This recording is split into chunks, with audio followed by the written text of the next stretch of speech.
ከአዳም ጊዜ ጀምሮ እስከ መጨረሻው ድረስ የሚመጣው ሰው የሚያመልከው አንድ አምላክ ነው። ግን በመሃል ይህንን አምላክ ግን የሚያስተዋውቁት ነቢያቶች ብቻ ነው እየተቀያየሩ የመጡት። ይሄ ነው ልዩነቱ ማለት ነው። ይህንን መረዳት በጣም ወሳኝ ነው። ሰዎችን ማማት ወንጀል መሆኑን እናውቃለን። በጾም በሚሆንበት ወቅት ይብሳል። ለዚህ ነው ነቢዩ መሐመድ ሰለላሁ ዐለይሂ ወሰለም ምን ይላሉ? አንድ ሰው ከመራቡ ወይም ከመጾሙ ለይሰ ሊላሂ ሓጀቱን ፊ አን የደዐ ጠዓመሁ ወሸራበሁ። አንድ ሰው ምግብ ስለተወ መጠጥ ስለተወኮ ጌታ ለሱ ምንም አይደለም፣ ደንታው አይደለም ይሉና ከዛ ግን መን ለም የደዕ ቀውለ ዙሪ ወልዓመለ ብሂ፣ የተበላሹ ባህሪያትንና ንግግሮችን እስካልተወ ድረስ ይሄ ምግብና መጠጥ ብቻ ትቻለው ብሎ የሚመጻደቀው ለሆነው ሰው ቦታ የለውም ይላል ነብዩ መሐመድ ሰለላሁ ዐለይሂ ወሰለም። ረመዳን የሚለው ቃል በአረብኛ ከሃይማኖት ጋር ግንኙነት የለውም፣ ባህላዊ ነው። በዛ በአረቡ ምድር እዛ በረሃ ላይ በጣም ፀሐይ ኃይለኛ ከመሆኑና ሙቀቱ ኃይለኛ ከመሆኑ የተነሳ አሸዋውን በሚረግጡበት ወቅት እንደ ረመጥ ነበረ የሚሰማቸው። ረመጥ ከሚለው የመጣ በጣም የሚገርመው ነቢያቶችም ምንም ጸሎት ሲያደርጉ ውስን የሆኑ ጸሎቶችን አያደርጉ። ከጸሎት ውስጥ አንዳንዶቻችን የተያያዝነው እርግማንን ነው ጸሎት ብለን። ስለዚህ አንዳንዴ ሰዎችን በመርገም በማማረር ምናምን እንፈጀዋለን። ይህንን ከልክሏል ቁርአን ላይ።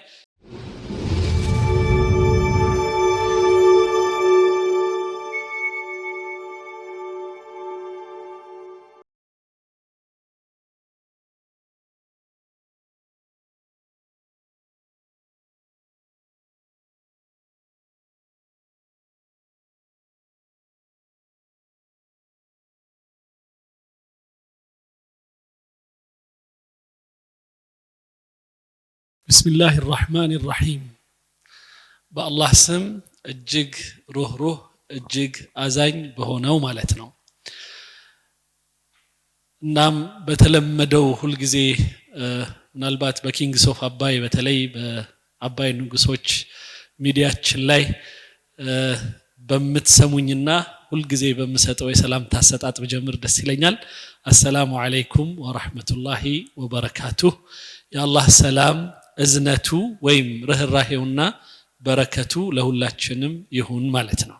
ወደ ዛሬው ፕሮግራም ስንመጣ ጾም የሚባል ነገር ላይ ነን አሁን ያለነው። በአጋጣሚ ሆኖ ሁለታችንም እኛም ሙስሊሞች ረመዳን የሚባለውን ወር የረመዳንን ጾም እየጾምን ነው። እናንተም አሁን ወንድሜ ሲጠቅስ ሁዳዴ ይላል፣ አንዳንዶች አብይ ይሉታል። የትኛው ነው ትክክለኛው?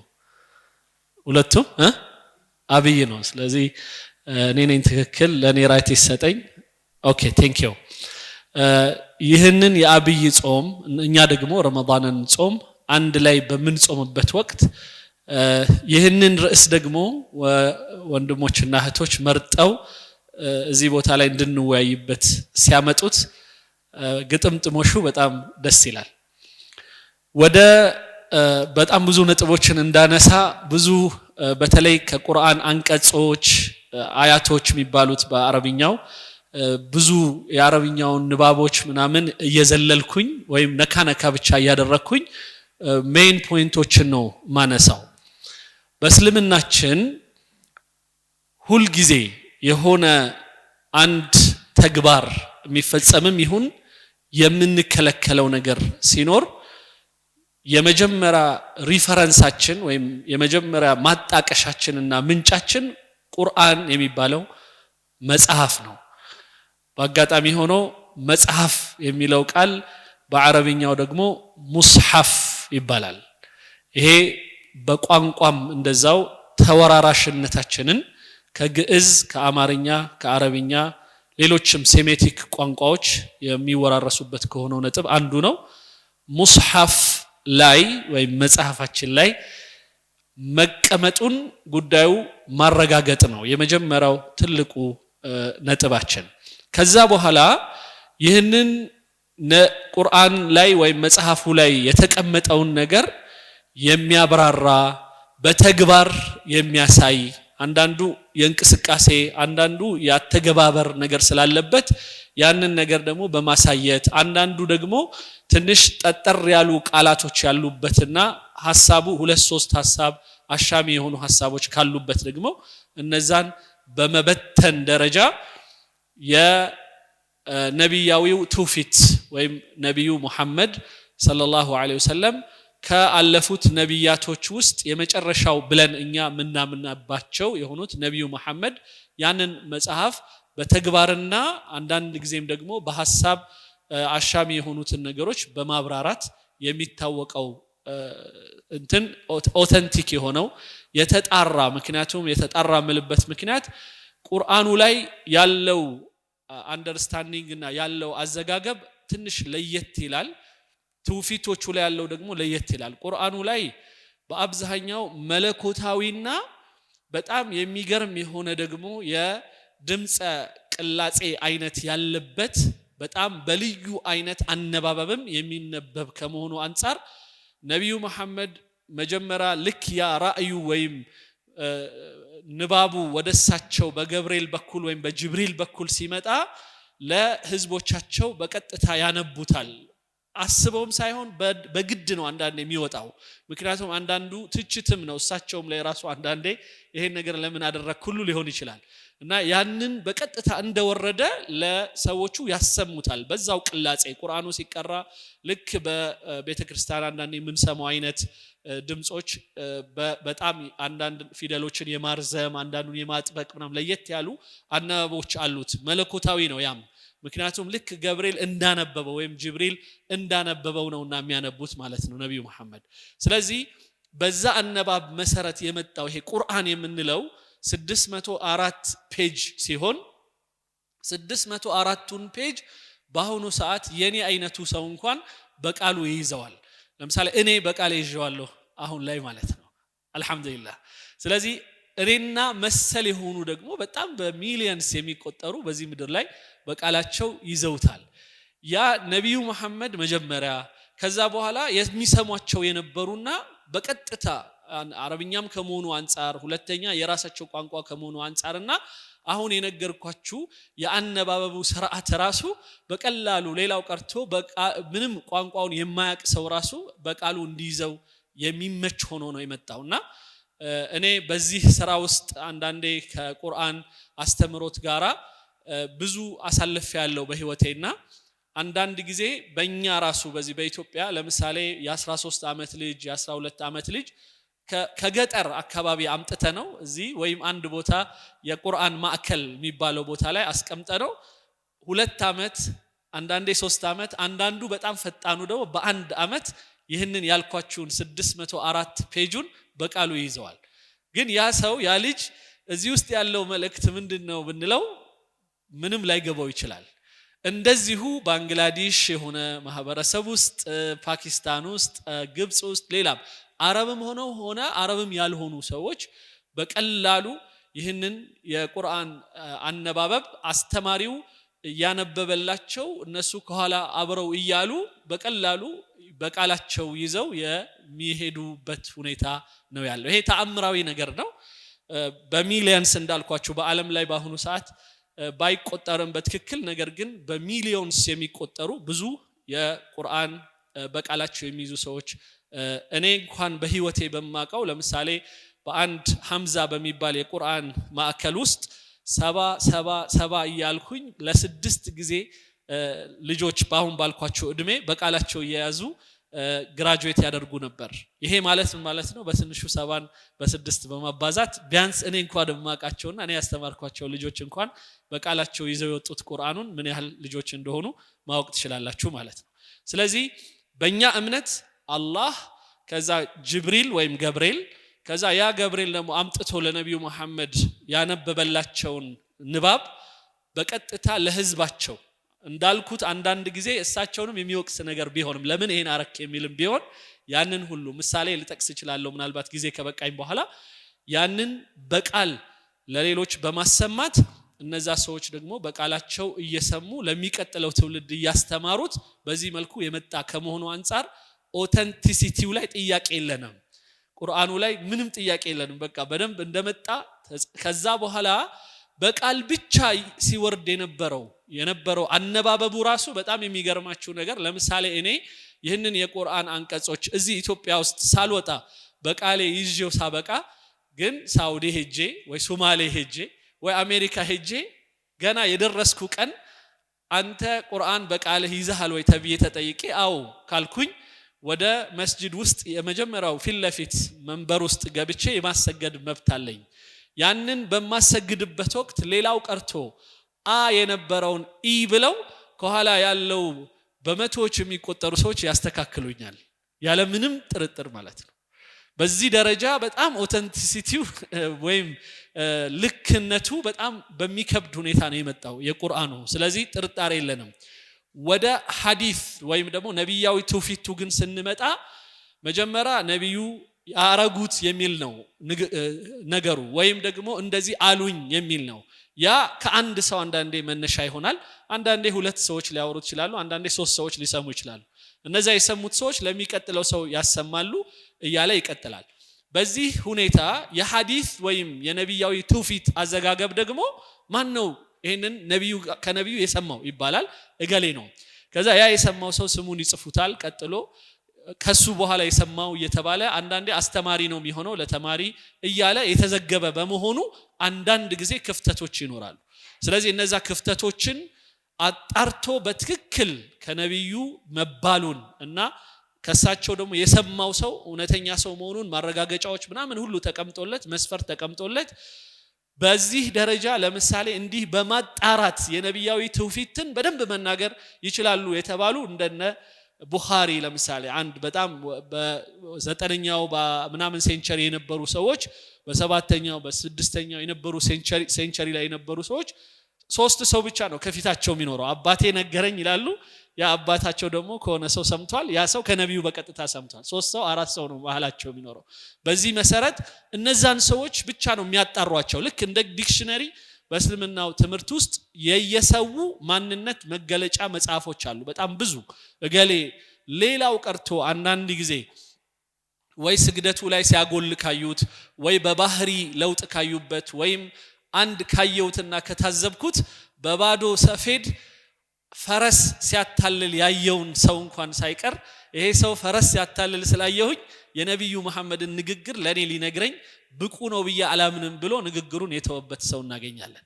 በዚህ ደረጃ ንግግራቸው ተበጥሮ ኦተንቲክ ተብሎ የሚቀመጣል። ትንሽ ጉድለት ያለው ቢቀበሉትም ችግር የሌለው ትርጉሙ ከቁርአን ጋር ስለሚሄድ ብናሳልፈው እየተባለ በዚህ አይነት መልኩ በሁለተኛ ደረጃ የሚቀመጡ ትውፊቶች አሉ።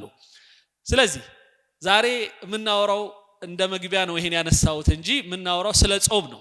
ስለዚህ ጾም የሚባለውን ነገር አንድ ሙስሊም ለመጾም መጀመሪያ ጥያቄ የሚጠይቀው ይህ ጉዳይ በቁርአን ውስጥ ታዟል ወይ ብሎ ነው የሚጠይቀው።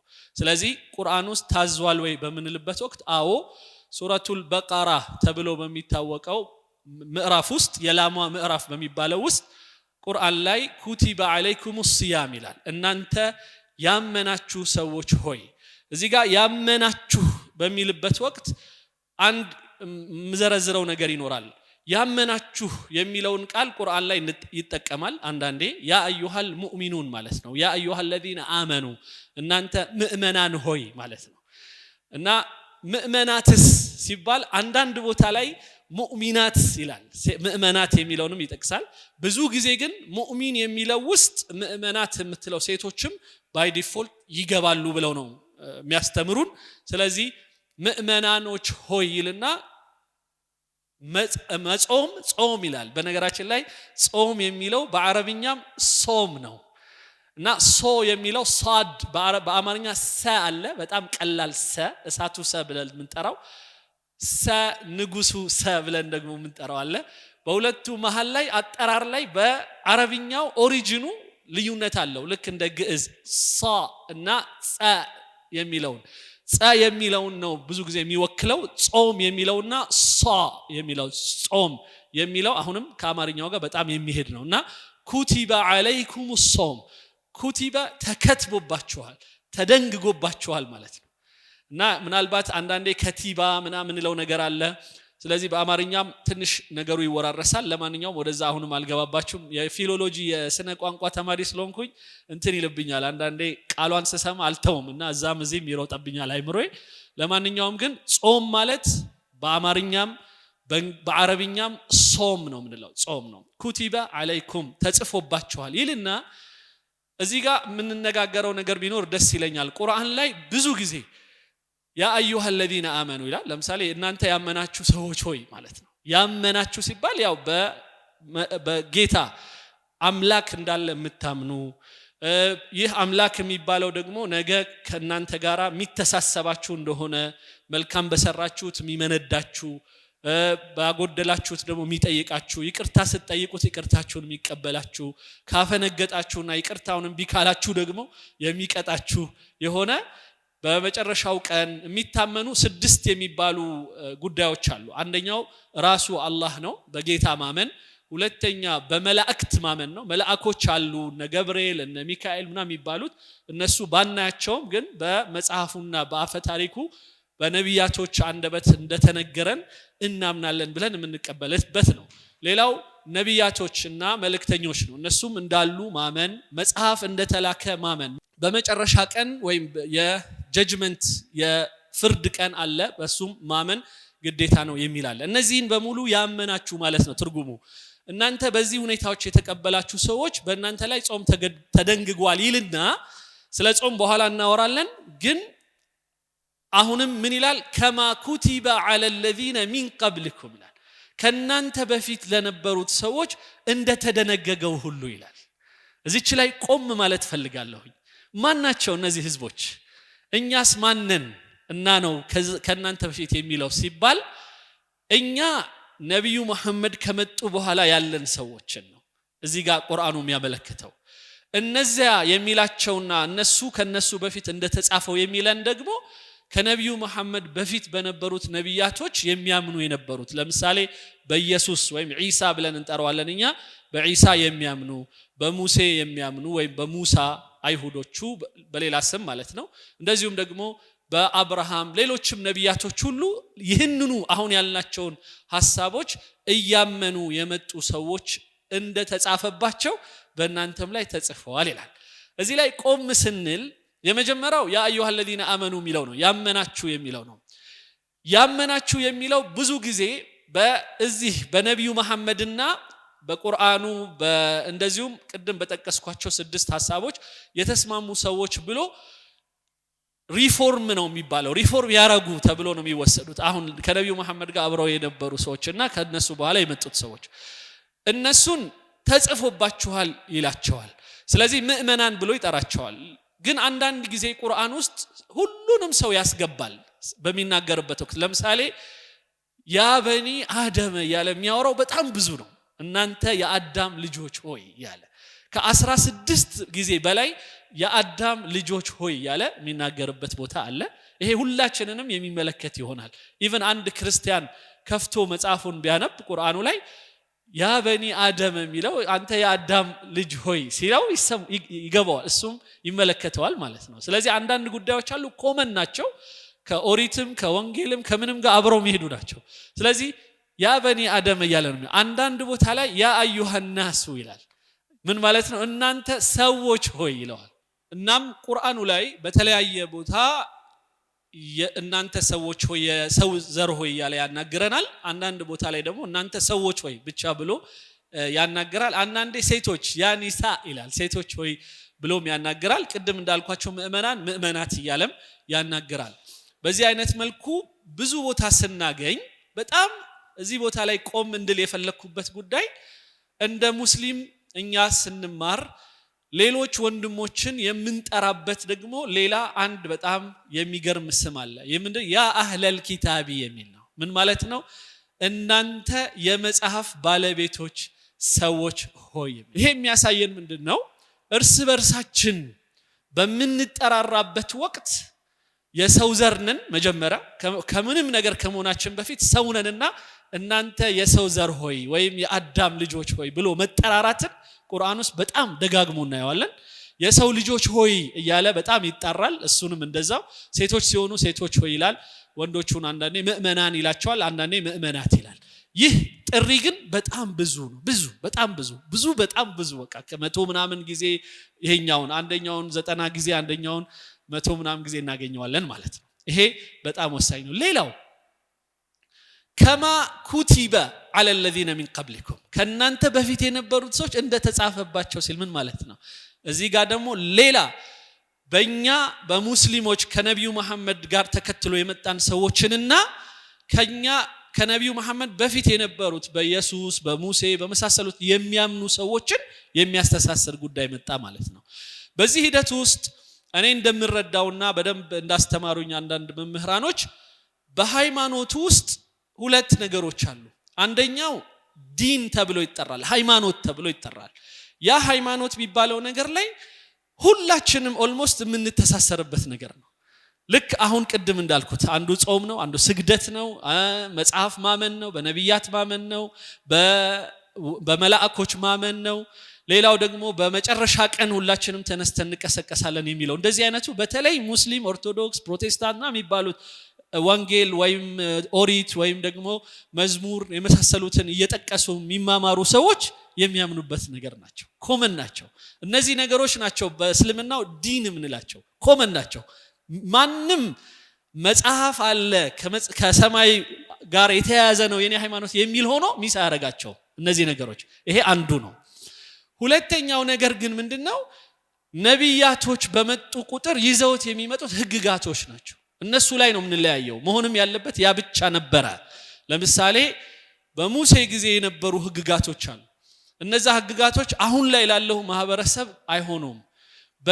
ለምሳሌ በአዳም ጊዜ የነበሩ ሰዎች ከአዳም በኋላ የመጡት በጣም ጥቂት ሰዎች ከመሆናቸው አንፃር ሊዋለዱ የሚችሉት ወንድምና እህትም ከተጋባ ብቻ ነው ለምሳሌ ቅርብ የሆነ ሰው ከተጋባ ብቻ ነው የሰው ልጅ ሊቀጥል የሚችለው ስለዚህ ወንድም እህቱን አግብቷል ማለት ነው በሆነ ጊዜ ግን ከዛ በኋላ ግን የሰው ልጅ እየበዛ በመጣ ቁጥር ግን የሆነ ጊዜ ያንን አቆሞታል ሌላው ከዚሁ ጋር ቀኖናው ጋር ተያዘ ከጽዳት ጋር የተያዙ ማስተካከያዎች አሉ ሌላም በየነብያቶቹ የመጡ የተለያዩ ሐሳቦች አሉ ማለት ነው ስለዚህ ያ ሸሪዓ ይባላል ሸሪዓ ማለት በእስልምናው የቀኖናው አተገባበር በመድር ላይ ልክ በመኪና ቀይ አትበጥስ ምናምን እንደሚለው ማለት ነው የሆነ ጊዜ መጥቶ መንግስት ሐሳቡን ሊቀይር ይችላል ቀይ ሲሆን ለፉ አረንጓዴ ሲሆን ግን ቆሙ ሊል ይችላል እንደዚህ አይነት ህጎች ሊቀያየሩ ይችላሉ ማለት ነው በተለይ አሁን ልክ አሜሪካ መኪና የሚነዳ ሰው ለምሳሌ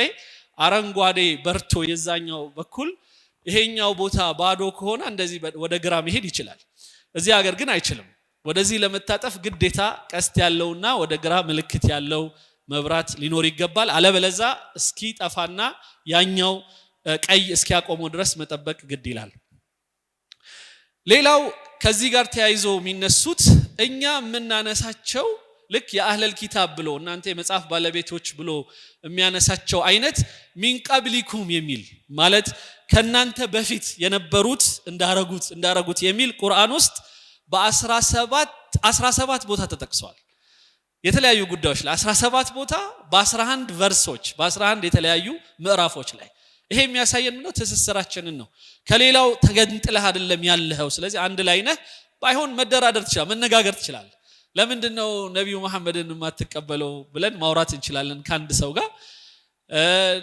የጎደለው እሱ ስለሆነ ሌላው በኢየሱስ ላይ ጥያቄ ካለኝ ስለ ኢየሱስ ቁርአን ውስጥ ለምሳሌ ነብዩ ኢሳ ወይም እኛ ኢሳ ነው ምንለው እናንተ ኢየሱስ ነው የምትሉት ቁርአን ውስጥ 25 ቦታ ስሙ ተነስቷል 25 ቦታ በተለያየ ሁኔታዎች ሌላው ቀርቶ ነብዩ መሐመድን በስማቸው ያነሳቸው 4 ቦታ ነው ሌላ ስም አላቸው አህመድ የሚል በሱ ደግሞ አንድ ቦታ አንስቷቸዋል በተቀላለው 5 ቦታ ተነስተዋል ተብሎ ነው የምንማረው ለምንድነው ኢየሱስን ያን ያህል ስም ያነሳው ሲባል በጌታ ዘንድ ማን ምን የሚለው አይደለም አሳሳቢው መልእክቱ ነው ይዘውት የመጡት የሚያስተምሩት ነገር ነው እንጂ ሰው ሊያከብር አይደለም የመጣው ሃይማኖት በሙሉ የመጣው የሆነን ሰው ነብይም ቢሆን ትልቅ አድርጎ እሱ ላይ እንድንንጠለጠል አይደለምና ማለት ነው ለዛ ነው ቁርአን ላይ ሱረት አልዕምራን ላይ ምን ይላል ማ ካነ ሊነብይን አን ዩእቲየሁ ላሁ الكتاب ما كان لبشر ይላል ለሰው ለሆነ ኃይል ነቢያትም ቢሆን መጽሐፍ የሚያክል ነገር ጥበብን ኦሪትም ይሁን ሌላ ነገር የምንሰጠው የኛን መልእክት አድርሶ እኛን ሊያከብርበት ነው እንጂ በዛ መጽሐፍ ራሱን ሊከበርበት ወይም ደግሞ ራሱን ከፍ ሊያደርግ አይደለም ይላል። ስለዚህ ነቢያቶች ያላቸውን ስታተስ በጠበቀ መልኩ ከዛ ሳናወጣቸው የምንሰጣቸው ልክ አለ። ከዛ ሊያልፍ አይገባም ማለት ነው። እንደዛው መልአኮችም እንደዛው መልአክቶችም የራሳቸው ስራ አላቸው። ገብርኤል፣ ሚካኤል፣ እኛ ሚካኤል እንለዋለን፣ ጅብሪል እንለዋለን እኛ። እነዚህ የምንጠቅሳቸው ነቢያቶች እና መልእክተኞች አንድ አይነት ናቸው። የኔ ገብርኤል ያንተ ገብርኤል ይባላል የለም። የኔ ገብርኤል ኦሮሞ አይደለም፣ ያንተ ገብርኤል ትግሬ አይደለም። መልአክ ነው፣ ራሱን የቻለ የጌታ ፍጡሮች ናቸው። ስለዚህ በእንደዚህ አይነት መልኩ በጣም እኛን ቦንድ የሚያደርገን የሚያስተሳስሩን ነገሮች ብዙ መሆናቸውን ከዚህ የጾም ትእዛዝ ውስጥ እናያለን ማለት ነው።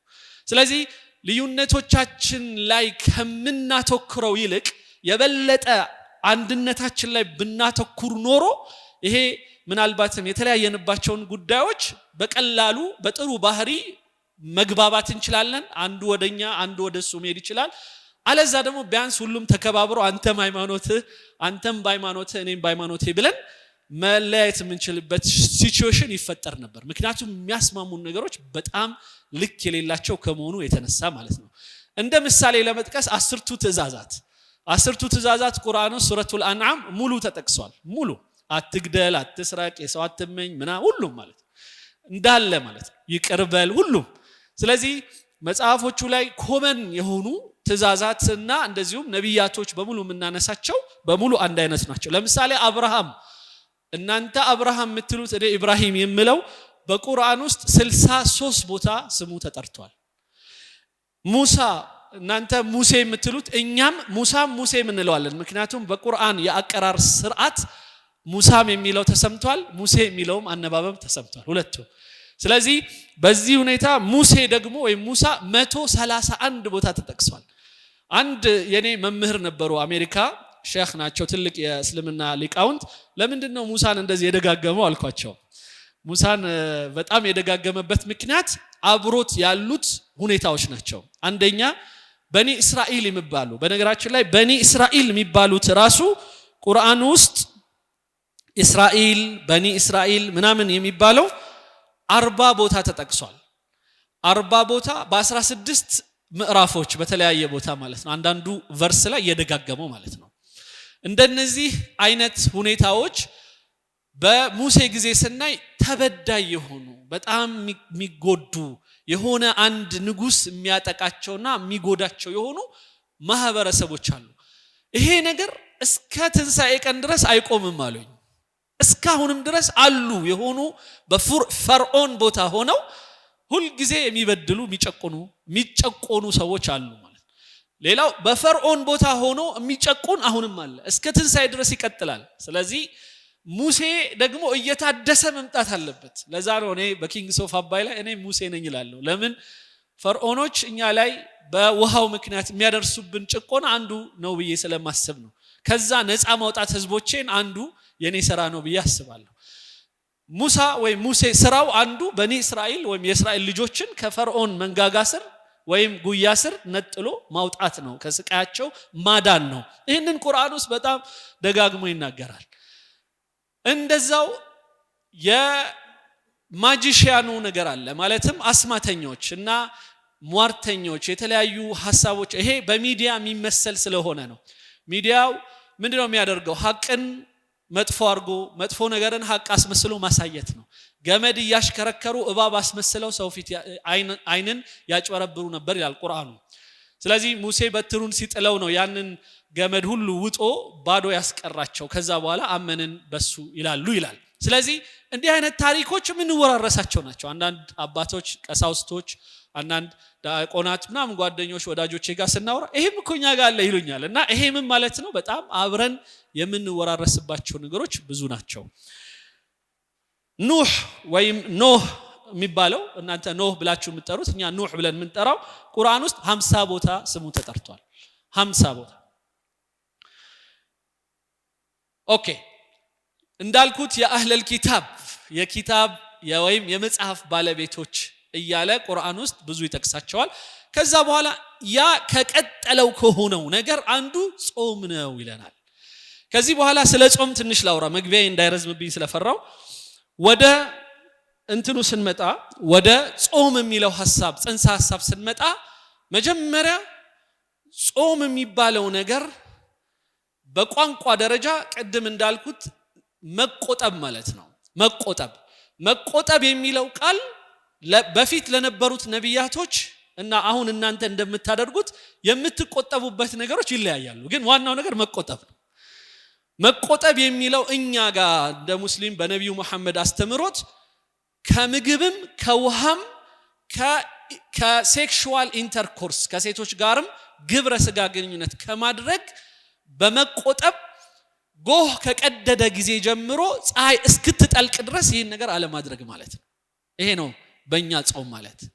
በሌሎች ነቢያቶች ጊዜ የነበሩ የጾም አይነቶች ቁርአን ላይ ተጠቅሰዋል። ለምሳሌ መርየም ወይም ማርያምን ቅድም ያው ለዘለል ለማለት በየተውኩት ነው፣ ግን ማርያምንም ጠቅሽ ይዣት ነበር። ማርያም ቁርአን ውስጥ በጣም ብዙ ቦታ ተጠቅሳለች። ከ30 ምናምን ቦታ ላይ ተጠቅሳለች። ከዛ ውስጥ አንድ ምዕራፍ ሙሉ የማርያም ምዕራፍ የሚል ነው እና ስለሷ ታሪክ እንዴት ኢየሱስን አርግዛ እንደመጣች፣ ሰዎች እንዴት እንደተቃወሟት፣ ኢየሱስ ሲወለድ ነፃ እንዴት እንዳወጣት እኔ ብሎ ማንነቱን ከገለጸ በኋላ እኔ እኮ ከጌታ የመጣው ነኝ እና ተዋት እናቴን ብሎ በደንብ እያስረዳ የመጣበትን የቁርአን አንቀጾች እናያለን።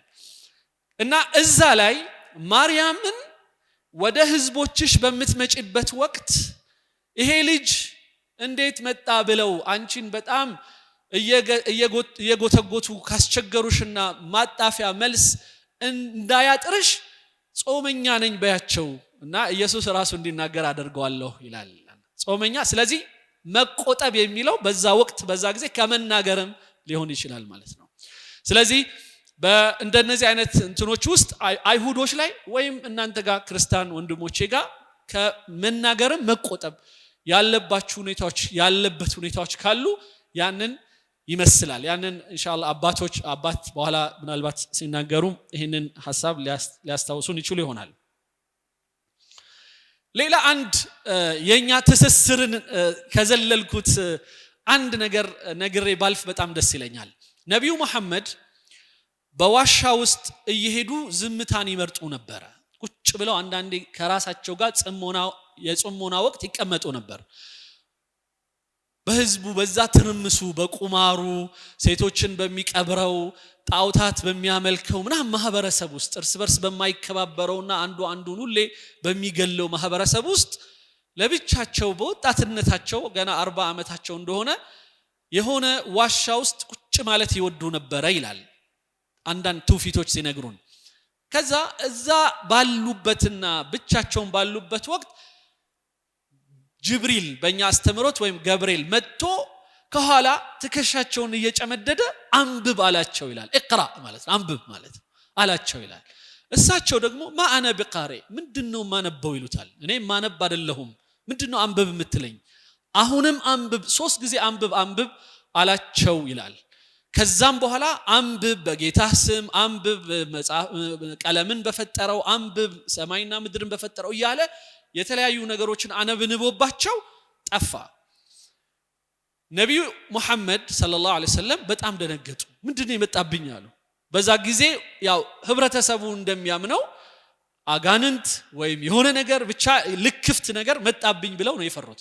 ስለዚህ ቀጥታ ሄደው ቤት እባክሽን ይላሉ፣ ሚስታቸውን ሸፍኝኝ አልብሽኝ ይሏታል። በብርድ ልብስ ብናም ጠቅልኝ ብርድ አላቸው። በጣም ይንቀጠቀጣሉና ኸዲጃ ሚስታቸው በጣም ሲጨንቃት እና አንድ ከዚህ በፊት የነበሩ መጽሐፍቶችን የሚያውቅ የኦሪት እነዚህ መጽሐፍ ባለቤት ማለት የሆነ ሰው አለ እሱ ጋር ይዤህ ልሂድ ብላ ይዛቸው አንድ ወረቃ ኢብኑ ነውፈል የሚባል ሰው ጋር ይዛቸው ሄደች ይላል።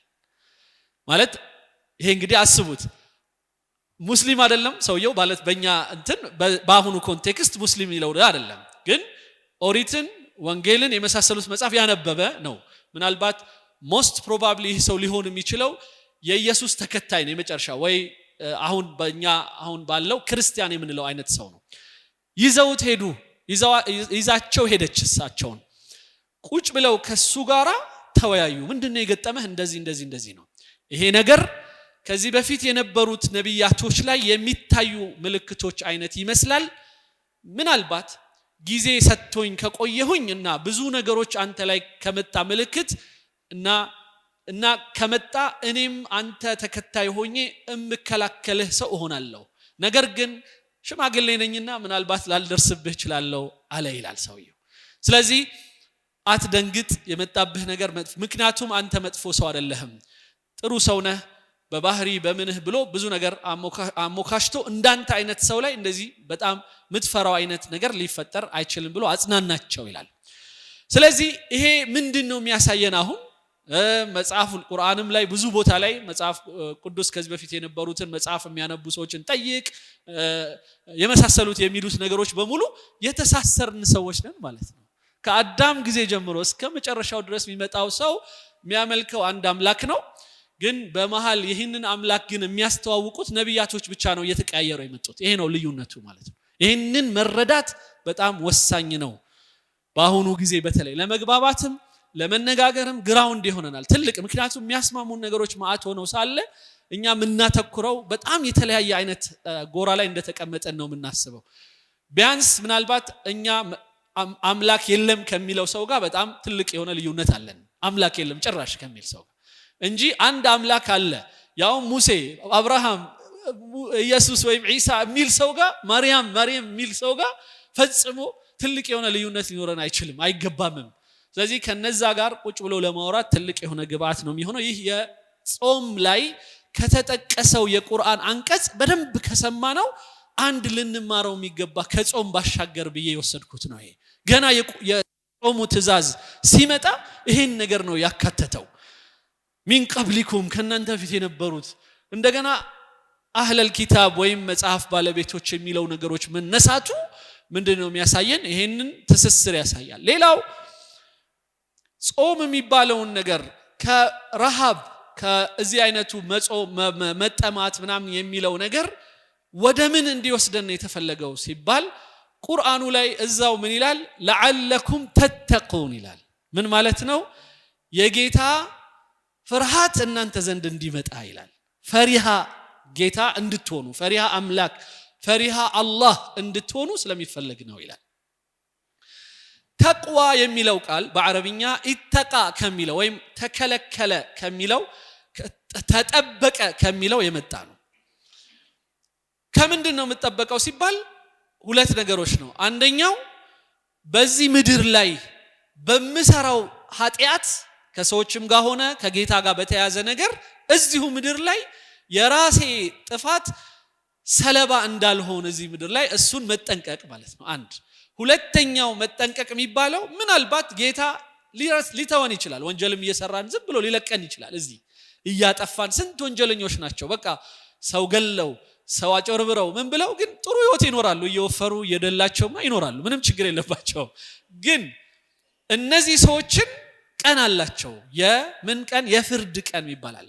ያ የፍርድ ቀን በሰሩት ስራ በሰሩት ጥፋት ይገባቸዋል የሚል ቅጣት ጌታ እንዳይቀጣ ተጠንቀቅ ማለት ነው። ትርጉሙ ተጠበቅ የሚለው ነው ቃሉ። ስለዚህ ጾም ማለት ውስጡ ምን አለ? አንድ ሰው ሲራብ ሲጠማ መንፈሱ ይዳከማል። ሆርሞናቱ በጣም እንትን ብሎ ልበጥ አይልም፣ ልፈንዳ አይልም። ወደ ሴት ወደ መጠጡ ወደ ምናምን ወደ ተለያዩ የሚገፋፉት ነገሮች አይኖሩም፣ ሰበር ይላል። በዛ ስብራት ወቅት ደግሞ ከሚያገኛቸው ነገሮች ሁለት ነገሮች። አንደኛው በጣም የሚገርም አንድ ሰው በሚጾምበት ወቅት አይምሮ ሻርፕ ይሆናል ይባላል። አይምሮ ራሱ ጥሩ ይሆናል። ሆዱ ባዶ በሚሆንበት ወቅት ኃይለኛ አይነት መንፈሶች በሙሉ ይርቁታል። ስለዚህ በዛ ወቅት ላይ ከሚያደርጋቸው ነገሮች አንዱ መቆጠብን፣ ታጋሽነትን መማር ነው። ሐላል ከሆነለት ከሚፈቀድለት ነገር ዛሬ እናንተ አሁን ይሄ ውሃ እዚህ መሃላችሁ እያሰራጫችሁ የሚፈቀድላችሁ ወንድሞችና እህቶች እየጠጣችሁ ነው።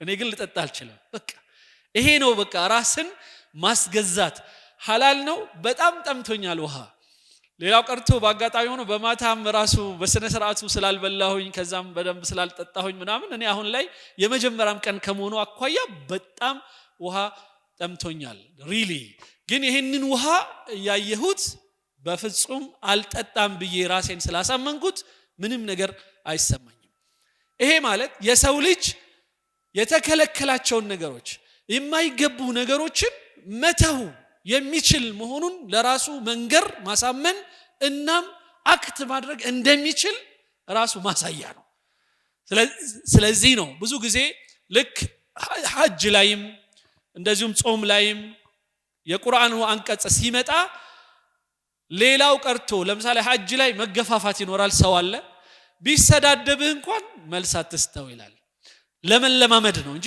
ሌላ ጊዜ ሲሆን መልስ ስጠው ማለት አይደለም ትርጉሙ ግን አንድ ወሩ ላይ ግን የበለጠ ትኩረት ሰጥቶ ራሱ ላይ እንዲሰራ ከማድረግ አንፃር ነው ስለዚህ ይሄ አንድ ራስን ማስገዛት የሚለው ነገር ከምግብና ከእነዚህ ከስሜታዊ ነገሮች እንኳን አልቻልንም ከተከለከሉ ነገሮችም አልቻልንም ከተከለከሉ ነገሮች ከሚለው ውስጥ የምግብና መጠጥ ብቻም ሳይሆን ተግባር ደግሞ የሆኑ እና ባህሪ የሆኑ ነገሮች አሉ ሞራላዊ የሆኑ ነገሮች ለምሳሌ ማማት ሰዎችን ማማት ወንጀል መሆኑን እናውቃለን በጾም በሚሆንበት ወቅት ይብሳል ለዚህ ነው ነብዩ መሐመድ ሰለላሁ ዐለይሂ ወሰለም ምን ይላሉ አንድ ሰው ከመራቡ ወይም ከመጾሙ ليس لله حاجة في أن يدع طعامه وشرابه አንድ ሰው ምግብ ስለተወ መጠጥ ስለተወኮ ጌታ ለሱ ምንም አይደለም ደንታው አይደለም ይሉና ከዛ ግን من لم يدع قول الزور والعمل به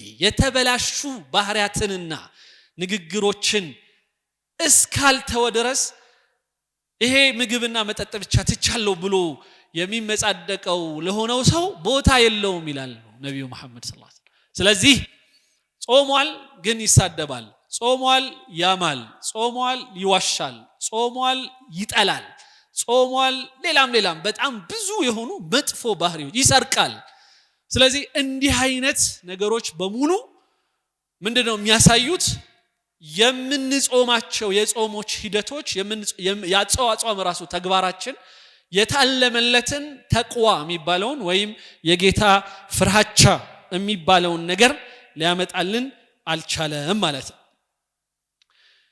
ሌላው ከጾም ጋር ከሚጠቀሱ ነገሮች ቁርአን ጋር አብሮ ከቁርአን ላይ ከተጠቀሱ ነገሮች ከቁርአን ጋራ ግንኙነት እንድንፈጠር ይፈልጋል ቅድም ያልኳችሁ አንድ ሰው ሲጾም አይምሮ ትንሽ ሻርፕ መሆን ለማንበብ መነሳሳት እና አቅም ማግኘት እንደሚኖር ይታሰባልና ቁርአኑን በደንብ እንዲያነበው የበለጠ ሪቫይዝ እንዲያደርገው ይታዘዛል ሻህሩ ረመዳን ይላል በጣም የሚገርማችሁ ሌላው አንድ እዚህ ላይ ረመዳን ትዝ ያለኝ ነገር ረመዳን የሚለው ቃል በአረብኛ ከሃይማኖት ጋር ግንኙነት የለውም ባህላዊ ነው በዛ በአረቡ ምድር እዛ በረሃ ላይ በጣም ፀሐይ ኃይለኛ ከመሆኑና ሙቀቱ ኃይለኛ ከመሆኑ የተነሳ አሸዋውን በሚረግጡበት ወቅት እንደ ረመጥ ነበረ የሚሰማቸው ረመጥ ከሚለው የመጣ ነው ስለዚህ ያንን ወር ረመጥ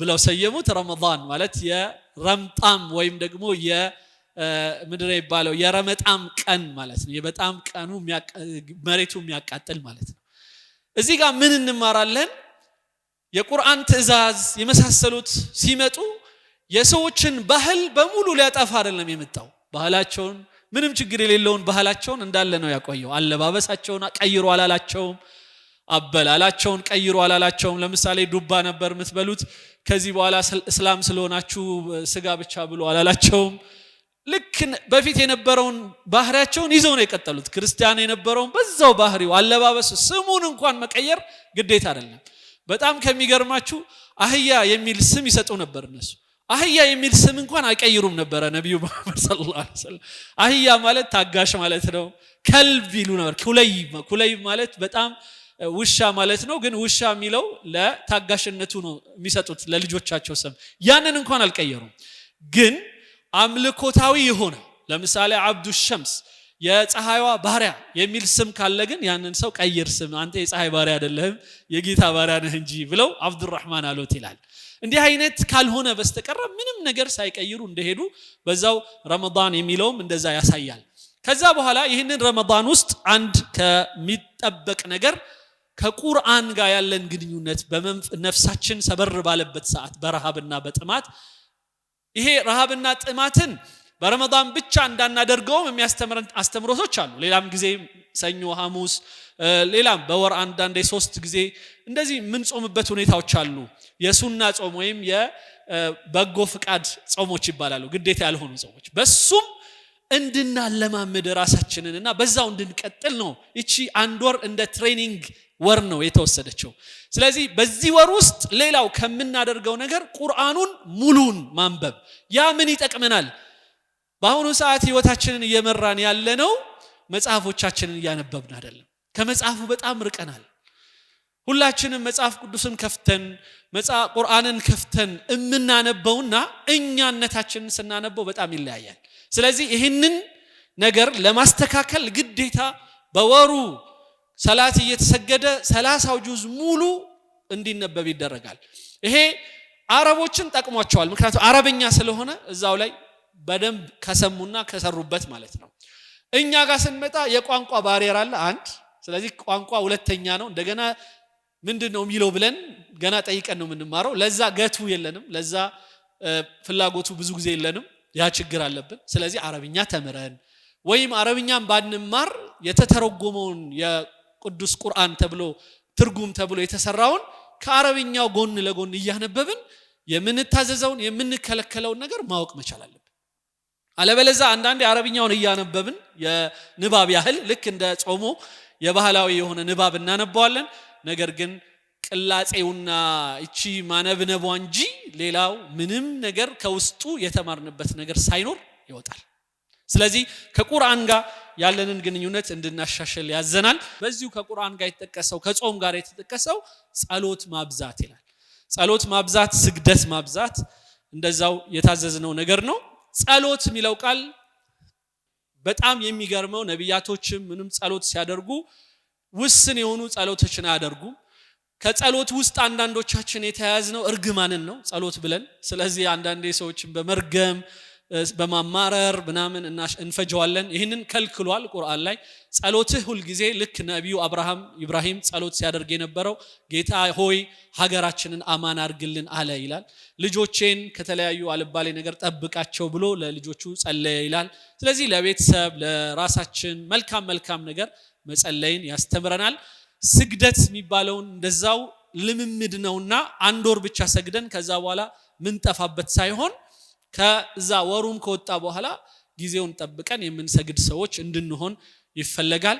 ስለዚህ በአጠቃላይ በጾም ጉዳይ ላይ የሚነሱ ነገሮች በጣም ብዙ ቢሆኑም እነዚህ አሁን ነካ አድርጌ እንደ ርዕስ ያነሳሳቸው ነገሮች በተበትነው በጣም በስፋት ልንወያይባቸው የሚገቡ ነገሮች ናቸው። ነገር ግን ያለኝ ሰዓት ይኸው እና ውስን ስለሆነ እዚህ ላይ ለማቆም እገደዳለሁኝ። ጽሞና ስላዳመጣችሁኝ ከልቤ ያመሰገንኩኝ። ይሄ ሁሉ ያዘበዘብኩት እናንተ አታውቁትም ብዬ አይደለም፣ ግን እኛ ቁርአን ውስጥ ምን ይላል? ማስታወስ ምእመናንን ይጠቅማል ይላልና ስለዚህ እንደ ማስታወሻ ውሰዱልኝ። አመሰግናለሁ። ወሰላሙ አለይኩም ወራህመቱላሂ ወበረካቱ። እናመሰግናለን ኡስታዝ ጀማል በሽርን። አንድ ማከል የፈለኩት ነገር አለ። ደራሲ ዝም ብሎ በጾም ከሚያምኑ ሰዎች ውስጥ ነኝ በጣም። በመጀመሪያ እኛ ሰዎች የረሳነው ነገር እንደተጣልን ነው። ሰው እንደተጣለ ረስቷል። ተፈጥሮ ለዚህ ምድር ሲመጣ እውነት ለሰው ይሄ ብቻ ነው ወይ አኗኗሩ? እንደዚህ ብቻ ነው ሰው የሚጠበቅበት?